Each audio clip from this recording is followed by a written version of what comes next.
Hi, welcome to another season of the Shabby And Man podcast. Now, we've been away for a couple of months. I hope you missed us. First things first, shall we talk? Do you want to say hi? Yeah, I do. I thought you were going to do the big reveal and say that something big has happened since we recorded our last episode about 3 months ago now. I was just building up to that since we recorded our last podcast, there's been a milestone birthday for one of us. While the other celebrated that milestone centuries ago. So, welcome to the other side. You hit the big 50. Woo-hoo, that's right. How does that feel? It was my 50th just about a month ago. And I feel amazing. I feel great. I've been waiting for this moment all my life. And I've been waiting for this moment all my life. Did it just creep up on you? No, it didn't creep up on me because I have been building up to this. I have been mentally preparing myself for this. And can I just say, I feel amazingly blessed to have my family and friends around me, to be in a position personally, professionally, to enjoy what I do.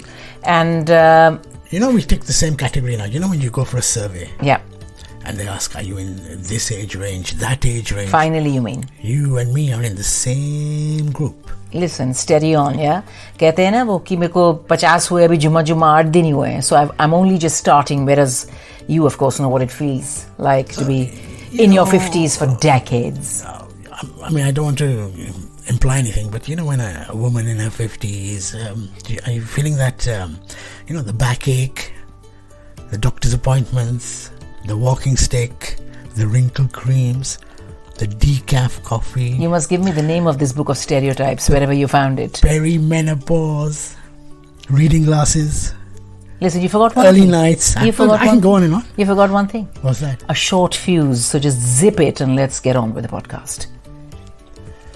Welcome to the Shabby And Man podcast. We are partners, parents, podcasters, broadcasters, and everything else in between. Namaskar. And as you can imagine, we are going to be talking about turning 50 in this episode. We are back after a few months. Thank you so much, by the way, for subscribing to the podcast, giving us so much love, sending us messages here and there on social media to say how much you have missed us.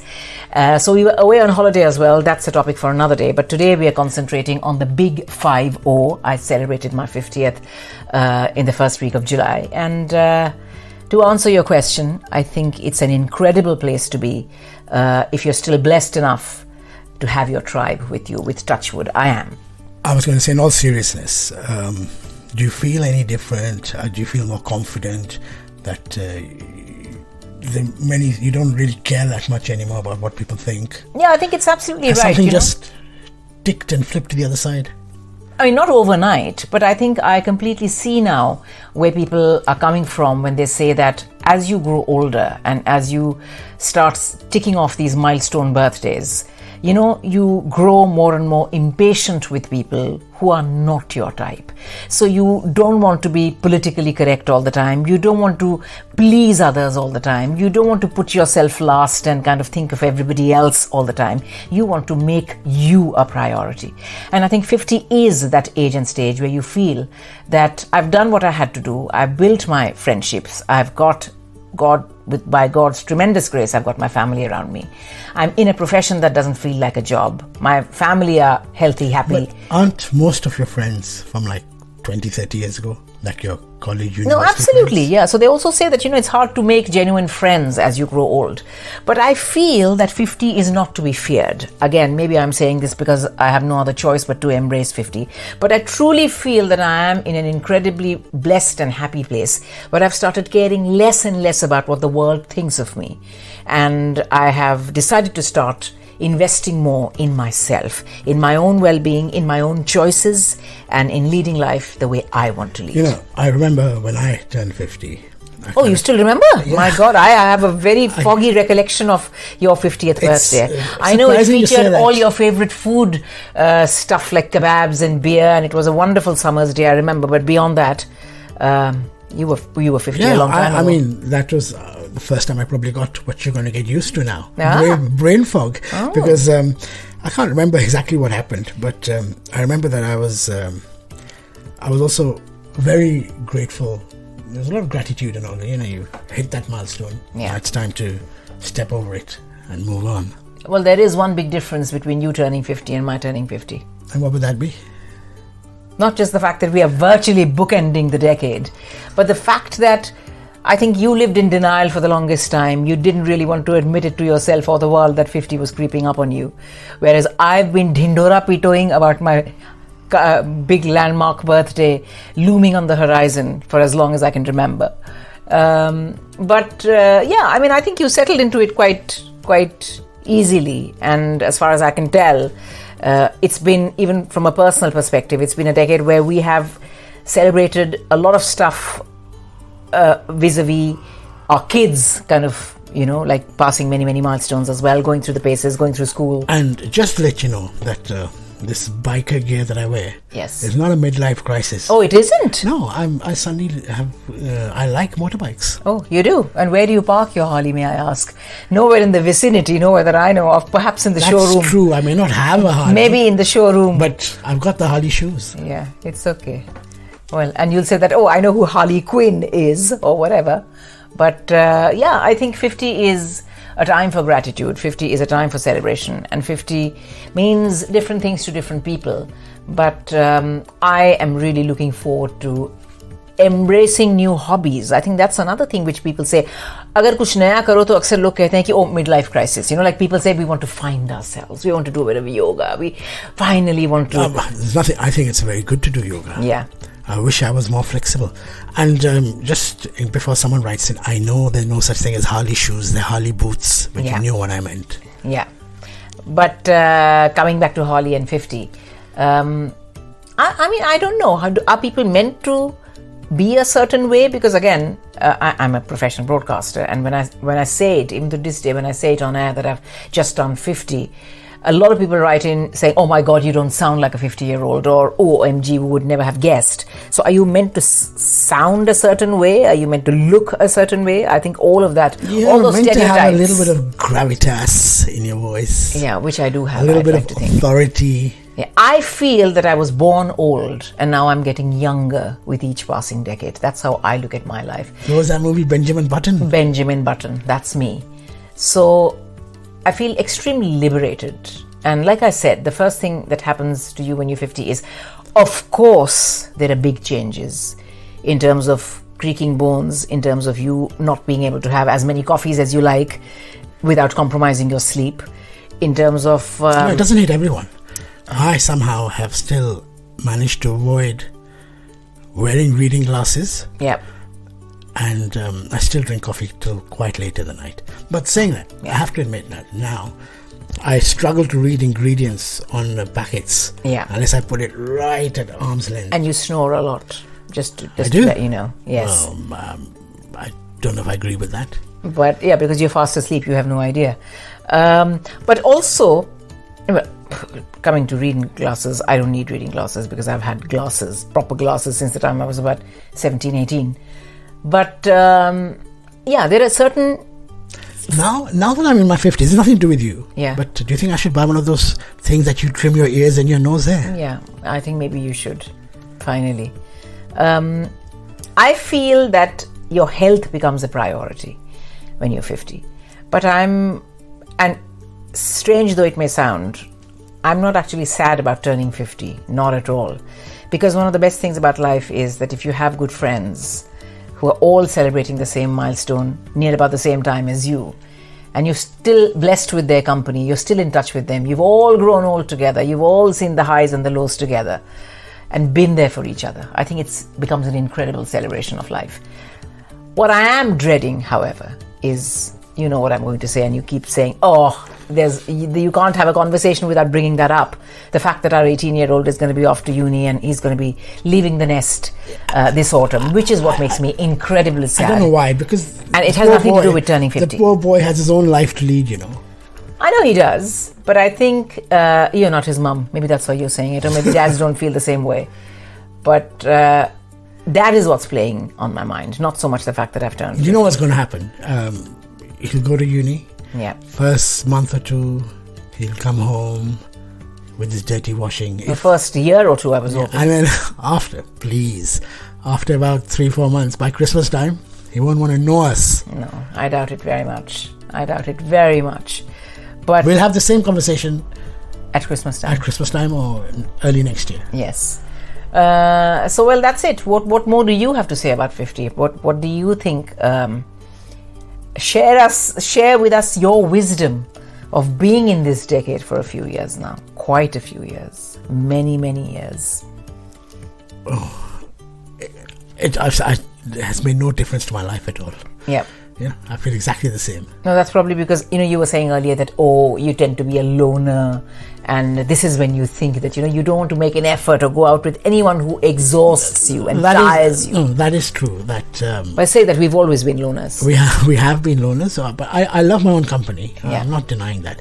But I don't have that urge to socialize, go out all the time. I'm very comfy sitting and watching TV. Yeah. I'm just as happy.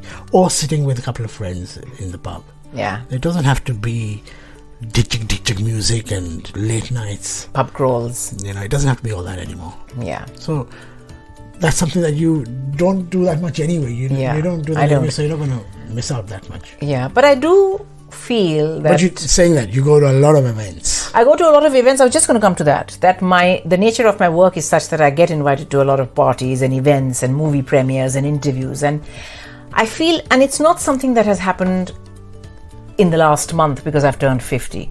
But I think in the last few years, I find myself saying no to a lot of events which I would have been extremely excited about even 5 years ago. Because I feel that I have moved to that zone gradually where having a meaningful conversation with the stars, having a meaningful conversation with someone whose book I've read or movie I've seen or play I want to go and see is far more important to me now than to just talk to the big stars. I'll give you an example. We had a couple of ghazal singers come into the studio the other day to record an interview with me after my show. And these are ghazal singers who are not that well known at all, And although amongst people who really love their ghazals. Yeah, they're still sold out. They're sold out. But they're not in the same category as you would say Pankaj Das. As my favourites, Pankaj Das, Anup Jalota. The late great Jagjit Singh Ji and all of that. And nowhere in the same league as them. So when they first, and I'm completely being honest here, I had not heard of them. But obviously I did my homework, I did my research, and I found out that they are indeed very popular and they tour the world and they are a fantastic team. So it's two people of a certain generation, a lady and a gentleman, and then another very young guy who's joined them, who's part of the team. So I was a little wary of, here you go again, all right, it's another interview that I cannot get out of, let's just get it over and done with. But let me just tell you, it's one of the best interviews that I think I have done in the last few months. I enjoyed it so much because my expectations from it were zero, because these people came across as genuine ghazal lovers. And there's no ego. There's no ego. And they were so happy to talk about their love of Ghalib and Sher-o-Shairi and their childhood and who inspired them and why they think that recording a studio album is fun but nowhere near as fun as doing a live gig, and how you can't truly prepare a playlist or a song list for a live show because it is the mood of the audience that dictates which way you want to take the mehfil. And it was so amazing. And here I was thinking that, these three people, so good at what they do, just happen to be people who didn't scale the same heights of commercial success that some of their other peers may have. But that in no way either diminished their talent or made them any less interesting. And this was what I felt, that this is what I value now. When people who are good at their craft, who are willing to talk about it, willing to share, and have such beautiful things to share with you, they are more important than talking to commercially successful people who are constantly out there and who are big anyway. I'm not knocking them. I'm just saying that I am at that age and stage in my life where I feel that I need substance more than I need style or hype. And I think it's always nice to help people who don't have that platform. Yeah, absolutely. And I think even they were pleasantly surprised, because I don't know what kind of questions they were expecting, but the lady said that, towards the end when she'd really warmed to me, she said, Shabnam, you wouldn't believe it.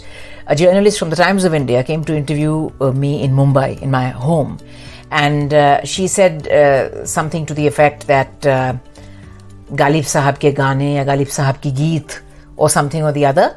So she said that I overlooked the fact that she wasn't pronouncing his name correctly. It's Ghalib, not Ghalib, which is fine. Which is, you don't have to be of course. that picky choosy.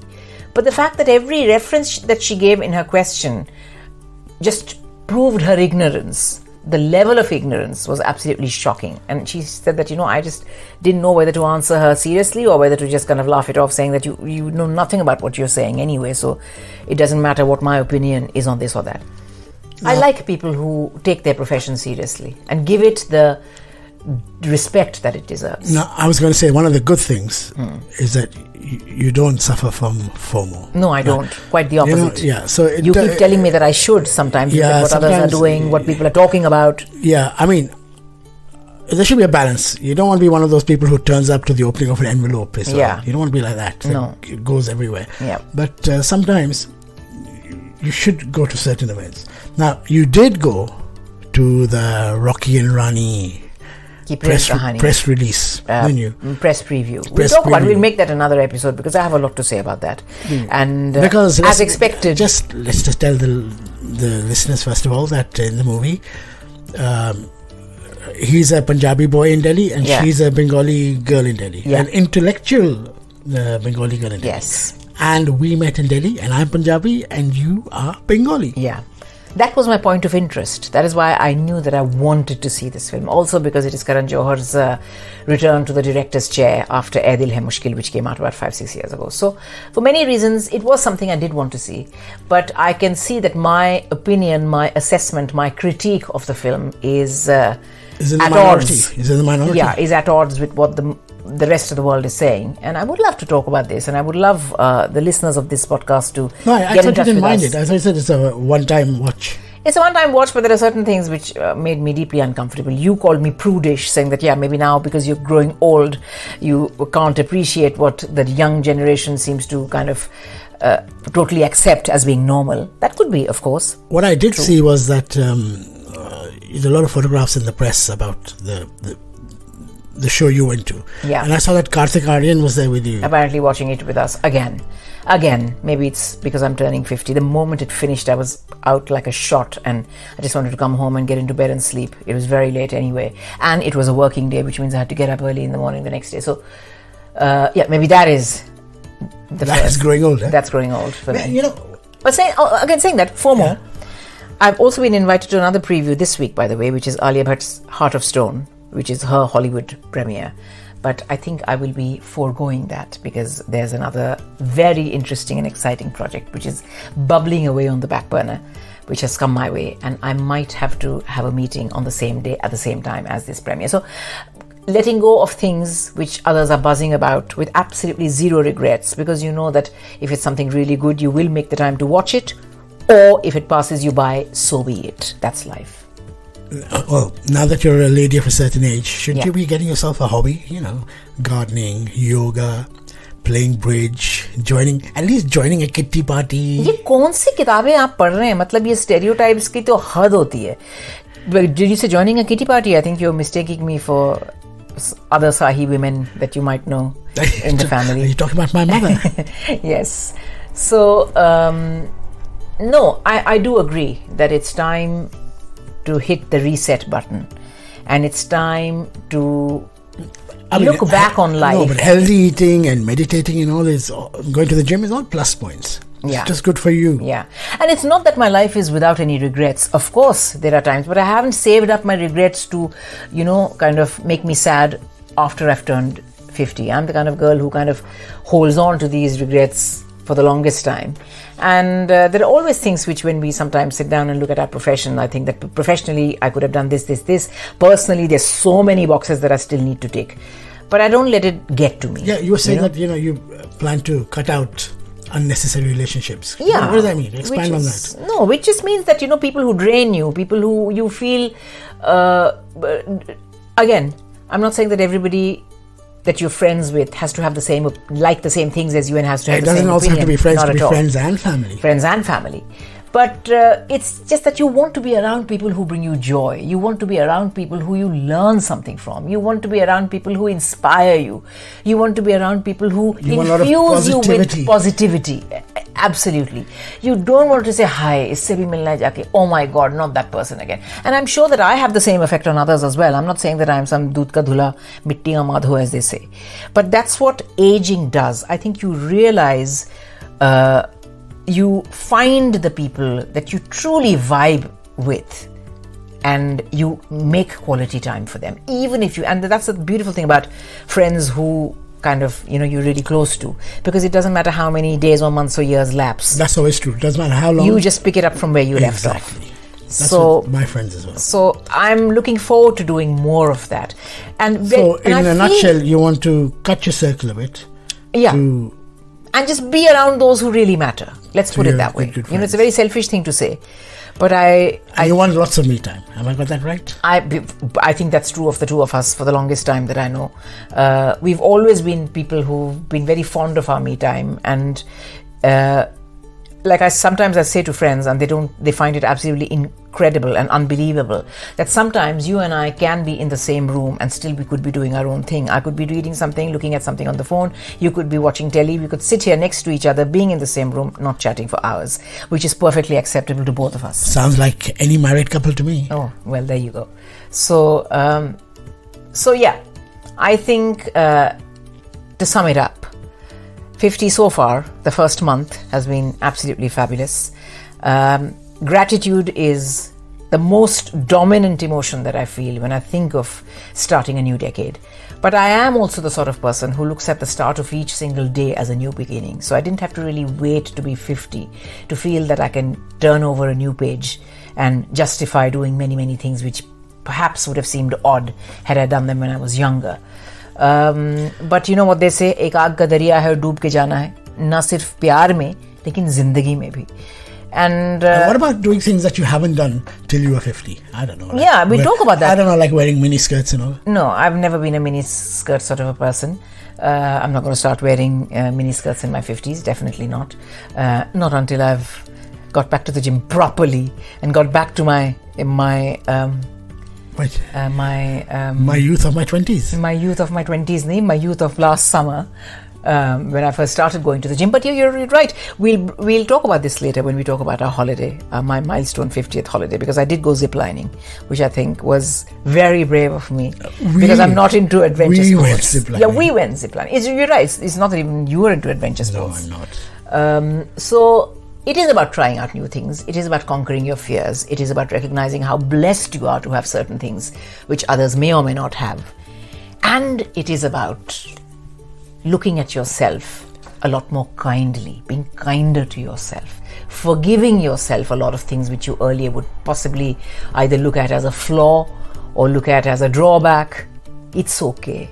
Everybody is flawed. Everybody is struggling. Everybody is just trying to get by. As long as you can do so with a smile and with a lot of gratitude in your heart, nothing else matters. Well, on that note, I wish you well.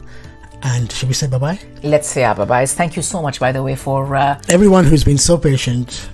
And so lovely in sending us beautiful messages. Lovely we are back messages. now. And we're back to our once every 2 weeks, about 20 minutes-ish. It is about life, our life as parents, as British Asians, those who've lived in India, in London. We'll have loads to talk about teenage kids, loads to talk about empty nesting, as one of our kids is looking at university this autumn. A lot of plays and films that we've watched.